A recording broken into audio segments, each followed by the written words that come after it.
আজকের রেসিপি ফুলকপি super crispy pakora. এই পকোড়াটা বাচ্চারা যেসব বাচ্চারা সবজি খায় না তারা মাছ মাংস ফেলে এই পকোড়াটা অনায়াসে খেয়ে নেবে। আপনাদের যদি ভিডিওটা ভালো লাগে লাইক কমেন্ট শেয়ার সাবস্ক্রাইব করবেন আর পুরো ভিডিওটা দেখবেন, স্কিপ করবেন না। স্কিপ করলে অনেক কিছু জিনিস মিস করবেন। আমি এখানে ফুলকপি নিয়েছি, ওর মধ্যে লবণ দেব আর জল দেব।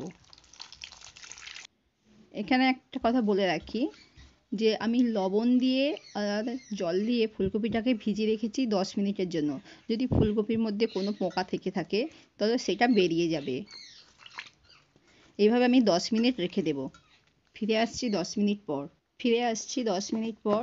আমি ফুলকপিটাকে ভালো করে ধুয়ে নিলাম। এবার জলটাকে ফেলে দেব। আমি একটা পাত্র নিয়েছি, ওর মধ্যে জল দিয়েছি আর দিলাম লবণ। আপনারা চাইলে লেবুর রসও দিতে পারেন বা ভিনেগারও দিতে পারেন, আমি স্কিপ করলাম। জলটা ফুটে যাবে। দেখুন আমার জলটা ফুট ধরে গেছে। ওর মধ্যে এবার কপিগুলোকে দিয়ে দেব। দিয়ে ঘড়ি ধরে 2 মিনিট আমি ফুটিয়ে নেব। বেশি ফুটাবেন না, তাহলে গলে যাবে। আর সেদ্ধ করে নিলে খুব সুন্দর, নাহলে ডাঁটিগুলো একটু শক্ত শক্ত রয়ে যায়। আপনারা কিন্তু অবশ্যই একবার সেদ্ধ করে নেবেন। ঘড়ি ধরে 2 মিনিট একটু ফুটিয়ে নেবেন, বেশি নয়। দেখুন আমার ফুলকপিটা ফুটে গেছে। আমার 2 মিনিট হয়ে গেছে। এবার আমি গ্যাসের ফ্লেমটাকে বন্ধ করে দেব, দিয়ে জলটাকে ফেলে নেব। আমি একটা পাত্র নিয়েছি, ওর মধ্যে দেখুন ময়দা দিলাম 4 টেবিল স্পুন দিয়েছি। কর্নফ্লাওয়ার দিলাম 3 টেবিল চামচ। চালের গুঁড়ো দিলাম 3 টেবিল চামচ। বেসন দিলাম 3 টেবিল চামচ। আদা বাটা দিলাম 1/2 টেবিল স্পুন। রসুন বাটাও দিলাম 1/2 চামচ। ধনে গুঁড়ো দিলাম, জিরে গুঁড়ো দিলাম, হলুদের গুঁড়ো দিলাম, শুকনো লঙ্কার গুঁড়ো দিলাম, গোলমরিচের গুঁড়ো দিলাম। আমি লবণ দিয়ে সেদ্ধ করেছিলাম সেজন্য অল্প লবণ দিলাম, অল্প বিট লবণ দিলাম। আমি সবজি মশলা দেব, চাট মশলা দিলাম, ধনে পাতা কুচি দিলাম, টমেটো সস দেব 3 টেবিল চামচের মতো। এবার আমি এইটাকে ভালো করে অল্প অল্প জল দিয়ে মাখিয়ে নেব। একসাথে বেশি জল দেবেন না, অল্প অল্প জল দেবেন। ভালো করে এটাকে ডোটা তৈরি করে নেবেন।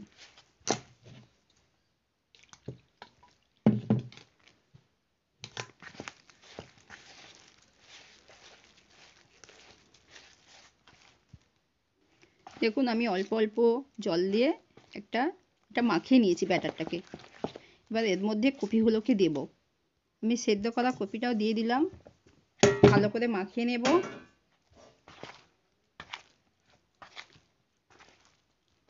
এই ফুলকপির পকোড়া খুব সুস্বাদু হয়, খুব টেস্টি হয়। আপনাদের বাচ্চারা যদি সবজি যদি না খায় তো আপনারা এইভাবে করে দিতে পারেন। বাচ্চারা কিন্তু অনায়াসে ভালোভাবে খাবে। দেখুন আমি কত সুন্দর মাখিয়ে নিয়েছি। এইভাবে 30 মিনিট রেখে দেব রেস্টে। 30 মিনিট পরে ফিরে আসছি। এটাকে ভালো করে আরেকবার মাখিয়ে নিচ্ছি। আমি এখানে ব্রেড ক্রাম্বস নিয়েছি। এবার ব্রেড ক্রাম্বসের মধ্যে কোট করে নেব। আমি একটা কপির টুকরোকে ব্রেড ক্রাম্বসের মধ্যে দিয়ে দিলাম।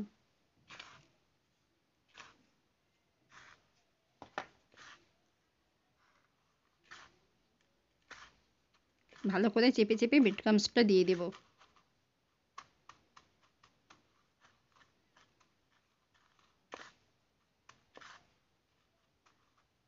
দেখুন আমার কত সুন্দর ব্রেড ক্রাম্বসটা লাগানো হয়েছে। আপনাদের বাড়িতে যদি না ব্রেড ক্রাম্বস থাকে, টোস্ট বিস্কুটকে গুঁড়ো করে নেবেন। ভালো করে গুঁড়ো করে নিলে হয়ে যাবে।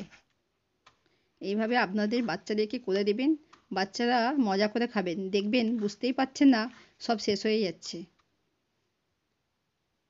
আমি আবার একটা রেখে দিলাম। এইভাবে সবগুলোকে কোট করে নেব। দেখুন আমার সবগুলো কোট করে নেওয়া হয়ে গেছে। এবার আমি তেলে ফ্রাই করে নেব। আমি একটা পাত্র বসিয়ে দিয়েছি, ওতে তেল গরম করতেও দিয়েছি। আপনারা তেলটাকে খুব ভালো করে গরম করে নেবেন। আমি ওর মধ্যে একটা একটা করে দিয়ে দিচ্ছি।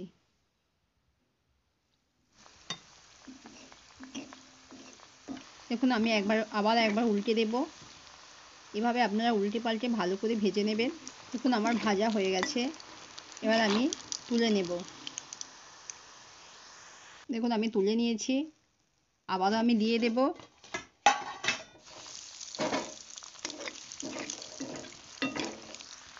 আপনারা তেলটাকে এইভাবে দেবেন তুলে তুলে, তাহলে খুব সুন্দর হবে।